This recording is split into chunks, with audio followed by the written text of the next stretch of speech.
2009 साली नवोदय परीक्षेसाठी विचारलेला हा प्रश्न आहे. यामध्ये ₹1200 हे 8% वार्षिक सर्वसाधारण व्याजावर 8 महिन्यांसाठी कर्ज घेतले, ते परत करण्यासाठी किती रक्कम 8 महिन्यांनी द्यावी लागेल, असा हा प्रश्न आहे. तर हा प्रश्न सोडवण्यासाठी अगोदर आपण सरळ व्याजाचं सूत्र लिहूया. सरळ व्याज बरोबर मुद्दल गुणिले दर गुणिले मुदत किंवा काळ भागिले 100. या ठिकाणी आपली मुद्दल आहे ती 1200 आहे. त्यानंतर दर जो आहे तो 8% आहे, म्हणून इथं 8 केलं. आता या ठिकाणी काळ जो आपल्याला दिलेला आहे, म्हणजे मुदत जी दिलेली आहे ती 8 महिन्यांची दिलेली आहे. मग 8 महिन्यांची मुदत म्हणजेच वर्षाचे 3 भागापैकी 2 भाग.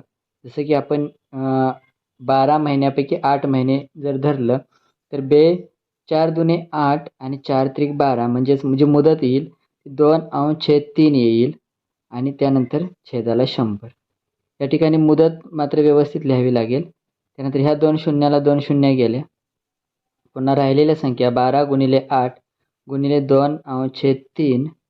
या ठिकाणी 12 8 96 गुणिले 2/3. आता ह्या 3 96ला भागूया. 3 1 3, 3 त्रिक 9, 3 दुने 6.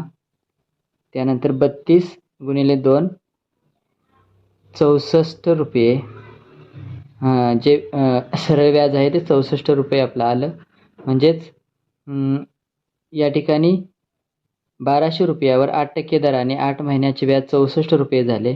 पण आपल्याला जी विचारलेली रक्कम आहे ती रक्कम एकूण किती रक्कम द्यावी लागेल असं म्हटलं आहे. तर आपण जी मुद्दल घेतली होती ₹1200 आणि त्यावर जे व्याज आहे ते व्याज ₹64.